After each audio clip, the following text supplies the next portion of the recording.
नमस्कार मंडळी, मी स्वप्नील देशपांडे स्वागत करतो तुमचं भटकंती विथ स्वप्नीलच्या एका नवीन भागामध्ये.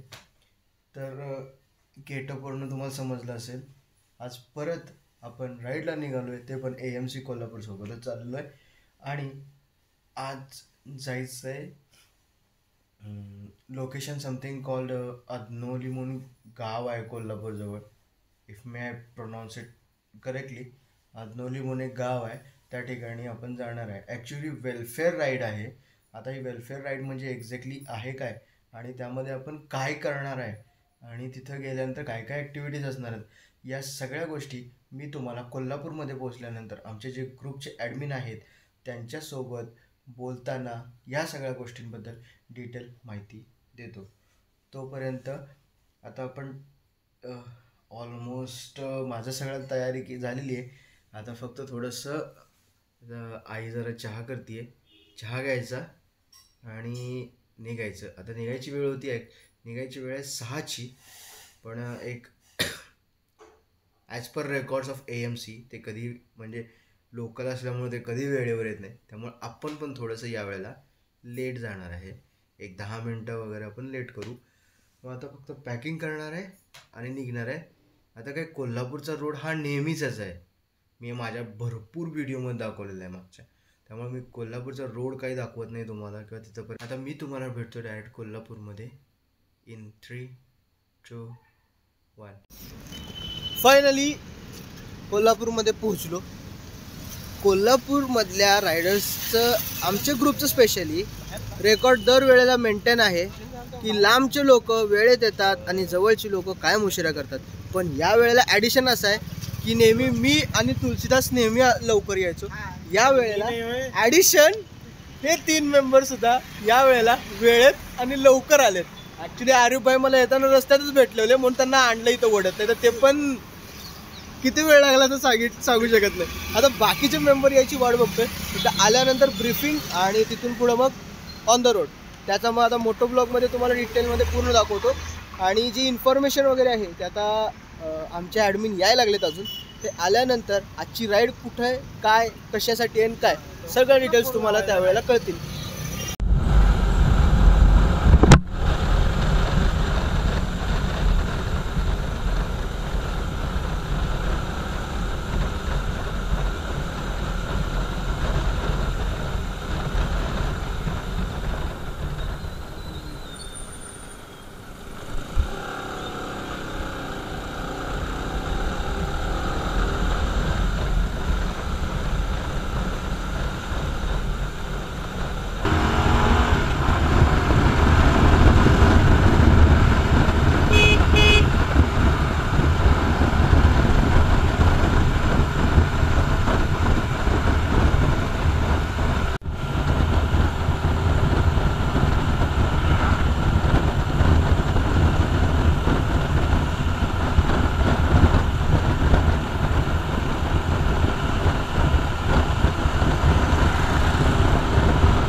फायनली पोहोचायचं तिथं पोहोचलो. आडोली असे गावाचं नाव आहे आणि इथल्या श्री महालक्ष्मी माध्य विद्यालय आडोली या ठिकाणी आम्ही आलोय. आता या ठिकाणी काय करायचं आहे याबद्दल थोड्या वेळाने आमच्या ॲडमिनशी बोलतो. ॲडमिन तुम्हाला सांगतील. तोपर्यंत जे चाललंय ते बघा. देवाचीच भीती आहे.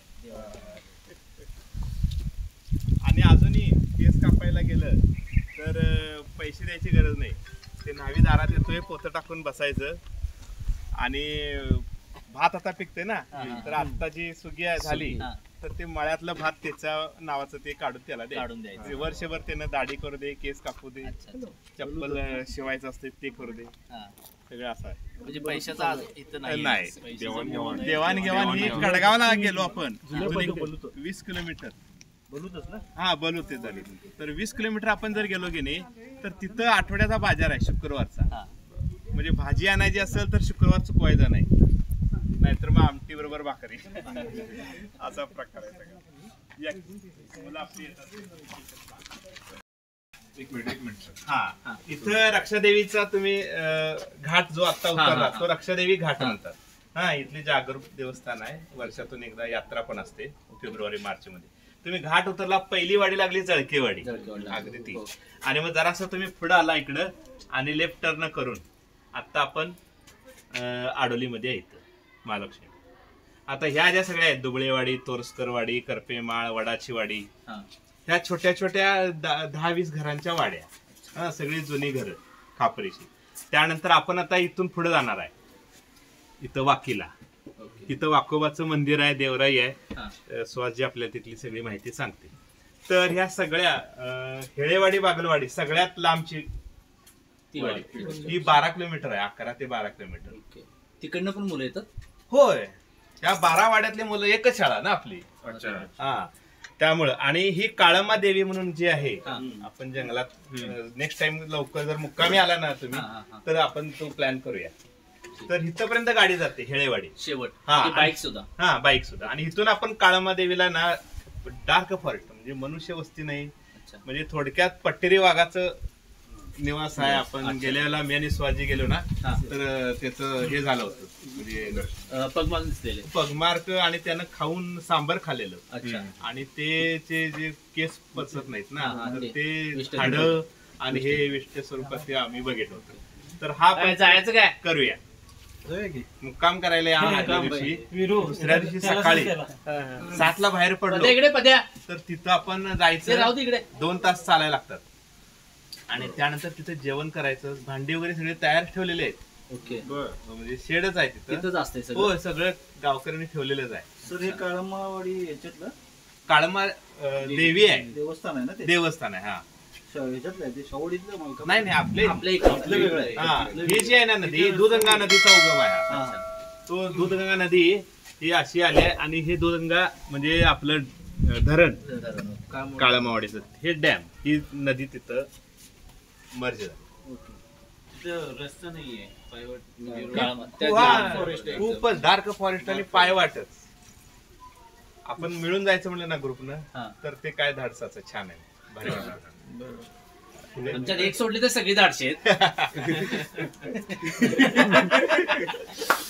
दाखवायला गेले. ही सगळे असे आहेत. हे सर सगळं तुम्ही स्वतः हे केलंय? होय, आमचे कला शिक्षक आहेत. अच्छा, त्यांच्याकडून करून घेतलं. ह्याचा एक फायदा मुलांना पण चांगला होतो की जेणेकरून आजूबाजूला आपल्या वस्त्या कुठं आहेत ऍक्च्युली वीरेंद्रची काय माहितीये का, ह्या ज्या 12 वाड्या वस्त्यातच रोटी बेटीचे व्यवहार आहेत. इथली मुलगी बाहेर द्यायला लोक असं अजून असुरक्षित समजतात. कारण ते नेचर वेगळं आणि तिथलं नेचर वेगळं. तिथलं राहणीमान, तिथलं खाणं, तिथलं सगळं आपलं शहरातलं वेगळं पडतं. तिथं ते नाही आहे. त्यामुळे ही सगळे एकमेकाची पै पाहुणे जाईल. रोटी बेटी व्यवहार सगळा इकडे जाईल. इथे वाचन कट्टा म्हणून त्यांनी सगळे ओपन पुस्तकं ठेवली जातात. तुम्हाला जे पुस्तक आवडते ते वाचायचं. समजा 40 पानं वाचून झाली, त्याच्यात बुक मार्क ठेवायचा, परत नंतर वाचायचं. जी कोण पुस्तकं देतात, बाबा मला ऐतिहासिक कादंबऱ्या आवडतात, नेचरची, ती सगळे ठेवले जातात. म्हणजे असं नाही रजिस्टरला नोंद करावं, तुम्हाला आवडेल ते घ्या. हरवायचा काय प्रश्न नाही. आता सुद्धा तुम्ही गेला तर लोक शेतात गेल्या, खरं साधी कडी आहे, म्हणजे कुलपाचा काय विषय नाही. आणि देवाची भीती आहे ना. गावकरी आहेत, पंच आहेत, तेच जमतात काय जर एखादी घटना घडली तर. बाकी काय स्टेशन गाठायला जायला लागत नाही पोलीस स्टेशन. आणि सरांचं म्हणजे माझा मित्र आहे, मला अभिमान आहे. तर सगळे 8वीची मुलगी पास झाली की लग्न व्हायची आणि मुलगा पत्र्याची ट्रंक घेऊन कधी कोल्हापूरला वेटर म्हणून 2 फोटो काढून जायचा तिकडे. मग तो गोकुळमध्ये इथं 2 पोस्ट आहेत, तिकडे या, म्हणजे त्याच्याशिवाय त्यांना जगच माहित नव्हतं. सरांनी सगळा गेल्या 10 वर्षामध्ये सिम बदलला आणि 10 वर्ष 10वीचा 100% रिझल्ट. त्यामुळे झालं काय सर, 11वीचं जग बघायला ते बाहेर जायला लागले आणि शिक्षण प्रवाहातनं जे कट व्हायचे ती त्यांना कंटिन्युटी मिळाली. मुलींना पण आता 12वी पर्यंत मुलींना शिक्षण फुकट आहे, पण ऍक्च्युली काय व्हायचं 10वीतच नापास किंवा 8वी 9वी तर जेवढ्या लांब आता 12 किलोमीटर आता आहेत ती चालत यायची. मग त्याच्यापेक्षा राहू दे त्याच्यापेक्षा शेतातली कामं कर, गुरंढोरं बघ, आणि मग 8वी 9वीत आली की लग्न करून पालक रिकामे हो. आपण सगळं थांबवलं, म्हणजे सांगितलं, प्रबोधन केलं. आणि सर आणि वहिनी दोघांनीही पेटी तबला भजनाच्या माध्यमातून जरा गावाशी, कारण गणितला कोण एवढं प्रेम करत नाही, पण गाणं म्हटलं की जवळ येतं. आम्ही त्या गावात वाड्यावाड्यात जातो आणि ते कनेक्टेड राहिलो चांगलं. म्हणजे पालक मिटिंग शाळेत नसते आमची, एखाद्या हाळ्याची वाडी गाव, मी येणार आहे संध्याकाळी, मग 7ला ती दुधाची किटली घेऊन येत्यात, अशी बसत्यात, गुरुजी आल्यात होय काय म्हणता, मग आमची मीटिंग चालू कशी काय, असं सगळा प्रकार आहे. पण बऱ्यापैकी आपण बदला लावले 10-12 वर्षात नाही. या 10वीच्या निकालामुळं 11वीचं जग त्यांना कळायला लागलं आणि बाहेरचं जग कळालं. काय करतात बाहेर पडल्यामुळे फायदा झाला त्यांना. बरोबर. नाहीतर इथं फक्त भाताचं पीक आहे आणि आता जरासं ऊस वाढा लागलाय आणि नाचणं. म्हणजे पूर्वी काळं जिरग जुंधळ जिरग जे आपण ऐकलं होतं ते सुद्धा इथं पिकवत होते. आता नाचणी आहे चांगली, नाचणी चांगली. काळा जिरगा पण पहिला फेमस होता. होय आता मिळत नाही, खूप नाही मिळत. 150 रुपये किलो आता बाहेर त्याचा दर आहे. इथं तर बाकीची वाहनं 32 प्रकारची वाहनं आपण हे करतो, म्हणजे मुलांच्याकडून आणून त्याचं प्रदर्शन करतो. रानभाज्या असतात ना जंगलातल्या, पात्री, शेंडवेल, गोटवेल, आता ते कोरोनात कळलं ते गोटवेल वगैरे काहीतरी, तर ते सगळं आपण दरवर्षी घेतो. या मुलं आहेत आपण, तुम्ही सगळे आलायसा. खरं तर 10चं टायमिंग दिलेलं, 8:15 चालेल. मग काही जण एसटीने येतात ना, 10ची एसटी येते हेळेवाडीची, आले सगळे. तर बाळांनो, आज आपल्या इकडं थंडीचा आता मोसम सुरू होतोय आणि ती गरज ओळखून कोल्हापूरहून वीरेंद्रजी पाटील साहेब आलेले. आमच्या ग्रुप कडनं दिलंय. ॲव्हेंजर मोटरसायकल क्लब आहे आमचा, ग्रुप आहे मोटरसायकलचा. त्या ग्रुप मार्फत आम्ही तुम्हाला मदत करतो. 19 दिवस ते लडाखला गेलेले. लडाखला तुम्हाला भारतातला भाग आहे लडाख, तिथे चीनची बाउंड्री आहे होय की नाही. तर तिकडे जे मोटरसायकलने गेले होते 9,000 किलोमीटर ना, 7,000 किलोमीटर 19 दिवस. मग ते जे हे विशिष्ट प्रकारचे कपडे आहेत ते घालून ते गेले होते आणि तिथून कोल्हापूरवरून लडाखला आणि लडाखवरून कोल्हापूरला असं त्यांनी प्रवास केला. साहसी प्रकार होता हा. आणि मग काहीतरी आपण समाजाचं देणं लागतो. मग आपल्या शाळेला ते स्वेटर द्यायला आले की जे मधून तुम्ही ते नशिबान आहे. तुमचं सगळ्यांचं नशीब आहे खरोखर की तुम्ही निसर्गाच्या सानिध्यात आहे. कारण शहरात एक वेगळं आयुष्य आहे, नाही असं नाही, पण इथलं जे आहे ना ते तिथं मिळू शकत नाही कोणालाच. तुमचं नशीब आहे खरोखर सगळ्यांचं की तुम्ही इथं आहे ते निसर्ग.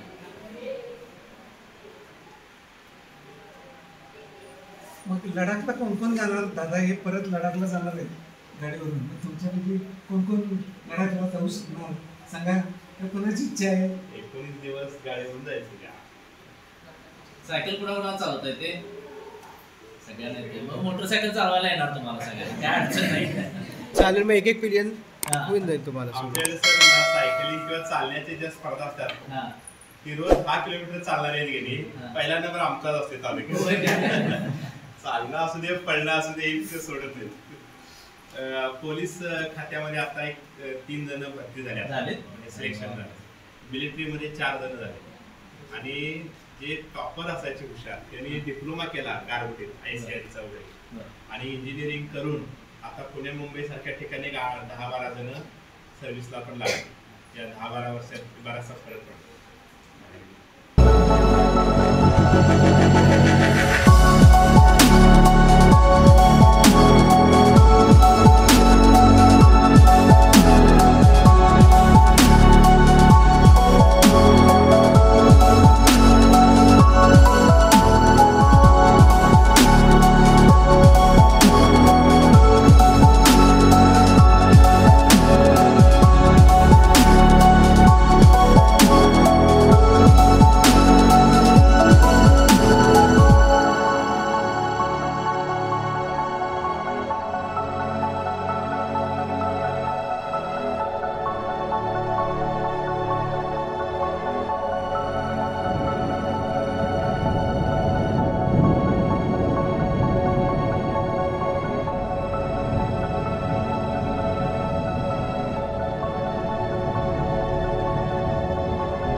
आत्ता कार्यक्रम संपन्न झालेला आहे.